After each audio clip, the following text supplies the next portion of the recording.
Tingnan nyo guys, sobrang laki ng bahay ng putakte. Grabe. Pinakamalaking bahay ng putakte sa ibang bansa sa Mexico. Tingnan nyo, ay grabe. Napakalaki niyan. Papatay talaga ng tao yan, oh. Grabe. Sa loob ng bindahan, mga nasa 100,000 siguro yan. Pag pinasok mo, pag ginulo, talagang patay tao dyan. Kahit hayop. Papatayin dyan. Grabe. Napakadami. Tas nagbabuo pa ulit sila ng panibago sa baba. Namangha yung dalawa. Sobrang laki. Sobrang dami niya. Kitang-kita pag lumilipad.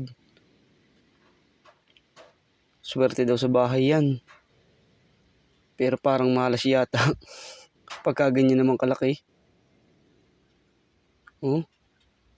Namangha na lang siya. Sobrang kalakihan.